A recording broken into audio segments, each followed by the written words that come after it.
ആശംസിക്കുന്നു. ലേമോൾക്ക് ഇന്നൊരു special day ആയിരുന്നു. നമ്മുടെ ലേമോൾ ഇന്ന് ഈശോയെ സ്വീകരിച്ച ദിവസമാണ്. ഒരുപാട് നാളത്തെ പ്രാർത്ഥനയ്ക്കും ഒരുക്കത്തിനു ശേഷമാണ് ഒരു കുഞ്ഞ് ആദ്യ കുർബാന അഥവാ ദിവ്യകാരുണ്യ ഈശോയെ സ്വീകരിക്കുന്നത്. വിശുദ്ധ കുർബാന ക്രിസ്തീയ ജീവിതത്തിന്റെ ഉറവിടവും ആധാരശിലയുമാണ്. ഈ അവസരത്തിൽ ഞാൻ father Shojo, father Alan, father Joseph and father Peter ഇവരെയും വേദിയിലേക്ക് ക്ഷണിക്കുന്നു.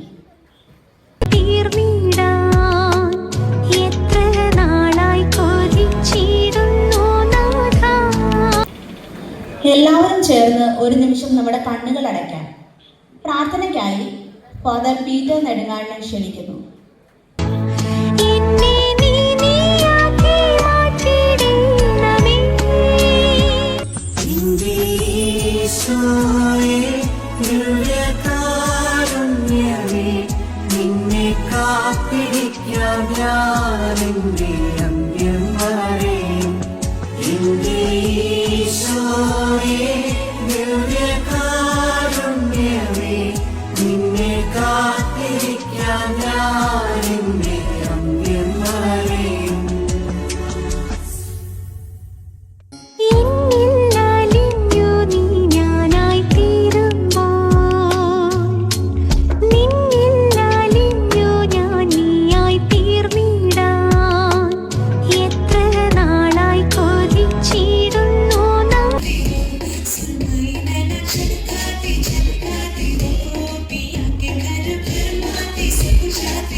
നിന്നെ കാത്തിരിക്കാം ഞാൻ